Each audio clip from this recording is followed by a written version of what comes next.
Here's what Brian's song never showed you.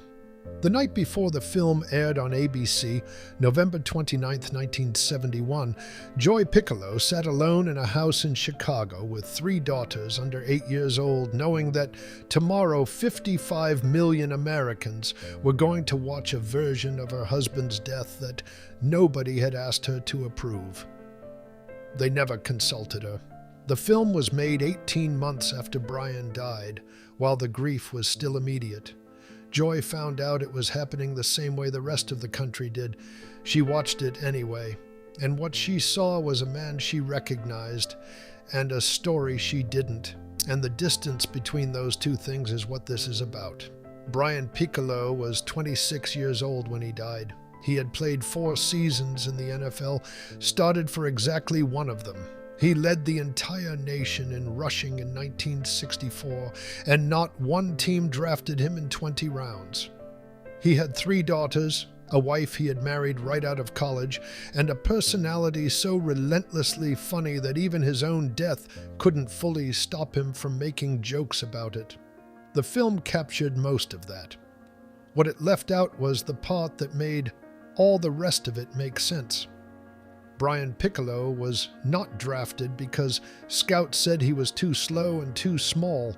He arrived at the Chicago Bears training camp in 1965 as a free agent that nobody expected to survive the cut, and spent his first year on the taxi squad, practicing, not playing, watching the man whose job he needed to take become a national phenomenon. He handled this the way he handled everything, by finding it funny. "I wasn't only greatly surprised nobody drafted me," Piccolo said at the time. "It also was a solid blow to my pride. In my college career, I never was hurt and fumbled once in over 400 carries. I really wanted a pro try." That sentence is Brian Piccolo in full. Pride acknowledged, humor already waiting in the next breath, and a refusal to let either one stop him. What the film shows you is a charming, wisecracking rookie who befriends Sayers through sheer force of personality. What it doesn't fully capture is the specific texture of that, the way Piccolo used humor not just to connect with people, but to refuse the narrative being written for him. Undrafted, undersized, perpetually in the shadow of the most electrifying runner the NFL had ever seen. Piccolo joked about everything. He joked about being undrafted. He joked about his own limitations. He joked about the gap between what he could do and what Sayers could do, in a way that made Sayers, a man not known for laughing easily, actually laugh. When the cancer arrived, he joked about that too. When a family member broke down at the hospital, he said it plainly. "Don't cry, you gotta bounce up, it's a league rule." He asked nurses for things the hospital didn't stock. He made Sayers laugh in rooms where nobody else could find anything to laugh at. His college roommate from Wake Forest said it plainly. Brian Piccolo was the funniest person he had ever been around. Not funny like a performer. Funny like a man who had decided somewhere along the way that despair was not an option available to him.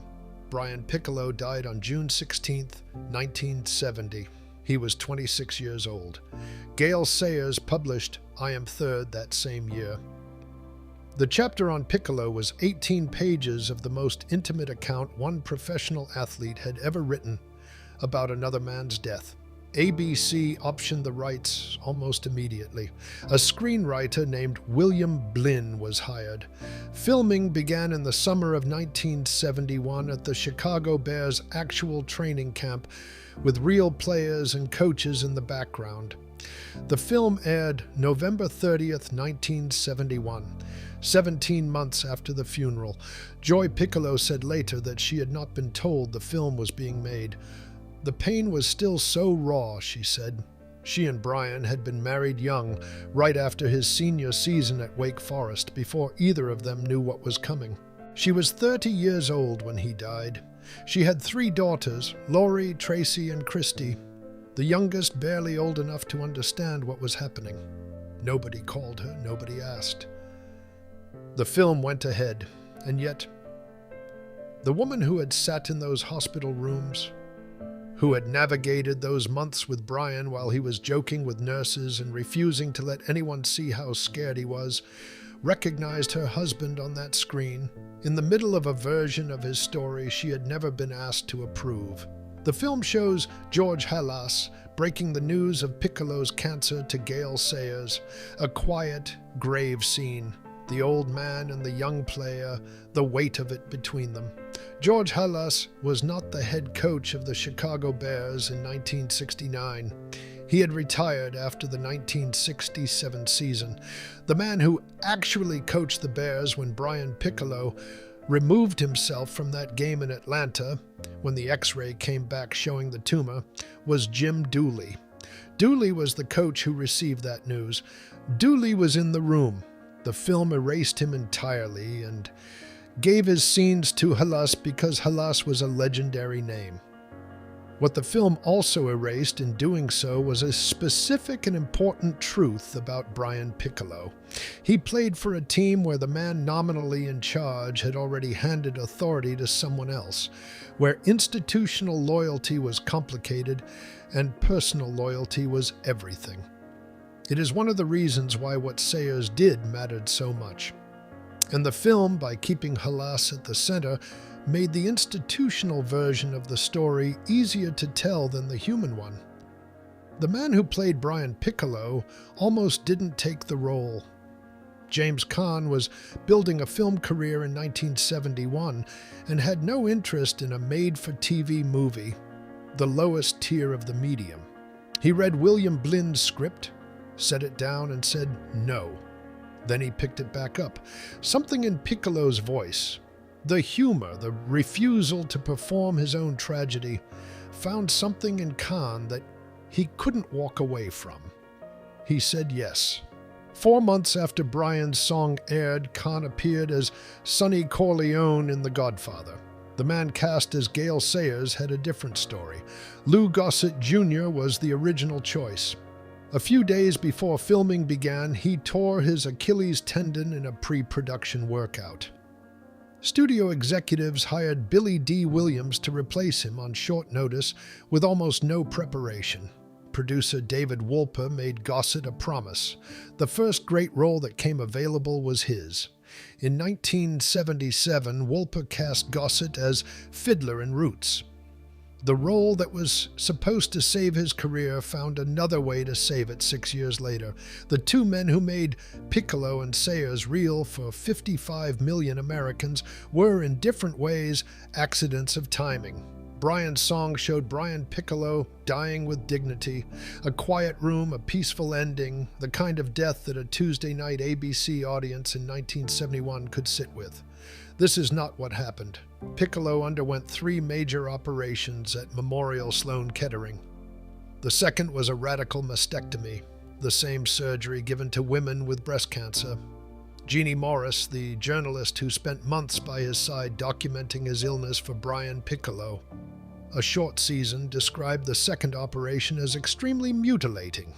Piccolo told friends afterward that the doctors had told him he was cured. He believed it because he needed to believe it, and because the alternative was a conversation nobody in that hospital was ready to have. The cancer came back. The third operation removed his left lung and left pectoral muscle entirely. Mid-operation, surgeons found more cancer they could not reach. His last weeks were hours of being lifted and turned and punctured in a body that had run out of places left to fight. Joy had grown suspicious of the medical optimism months before the end. She and Brian had discussed it quietly between themselves. They simply never felt they had the standing to push back against the people in the white coats. That detail. A man who made jokes about everything, who told family members not to cry because it was against league rules, going quiet in the one room where the stakes were too high to joke, is not in the film. It should have been.